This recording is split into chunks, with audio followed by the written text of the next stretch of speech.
because there's somebody sitting around a big old table in a giant building somewhere in some state capital or in Washington, D.C. that's making decisions to enable this to happen, because this is a multi-billion-dollar market. And back to Comer. Hey, I think he's probably one of the toughest, one of the best guys we got. But I haven't seen anybody bringing in any of these people into to investigate them. I haven't seen any committees. I haven't seen Jim Jordan holding committee hearings to drag all these people in. I mean, why not? I mean, if some of these people have had pardons, 8,000 pardons by Biden, 8,000. I mean, this is insane. So why doesn't our committees bring in some of these people? If they got their pardon, and put them under oath and tell them this is, we need, because they can't say, oh, I'm going to take the fifth. They gotta say what they're asked. They gotta tell the truth, right?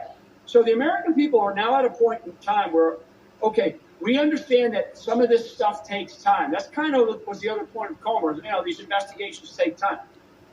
Some of this stuff is very well known. I mean, we know we have hard evidence of Russiagate, Impeachment-gate, gate this, gate that, hard evidence. The Epstein files. Don't tell the American people it's all been destroyed. Bullshit. If it's been destroyed, Benny, then they better have somebody in handcuffs showing up to whatever court that the Department of Justice needs to bring these people into. And back to national security, because this is my thing. And national security right now is at risk, okay? Because China, and I'll just use China, and I'll wrap the bow here.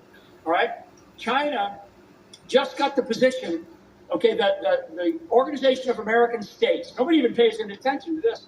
Organization of American States just had the election. The building for the Organization of American States is 2 blocks down from the White House. The guy that is now the head of the Organization of American States is so aligned to China. He might as well be, in fact, he is in their pocket. So that's the Southern Hemisphere, right? So the Southern Hemisphere of this country, where the Chinese are all over the map. And, I know in other media they're talking about, what Cuba's doing, what the Chinese are doing in Cuba. I mean, it's the Organization of American States. That's one entity. It's like China owning the NATO. It's like China being in charge of NATO. That's kind of what it is, the analogy would be. The other organization that's up for grabs, and if we're not paying attention, then woe betide us, right, is the African Union. The African Union, which is also and people look at these and go, what's the African Union, Organization of American States? These are blocks of power.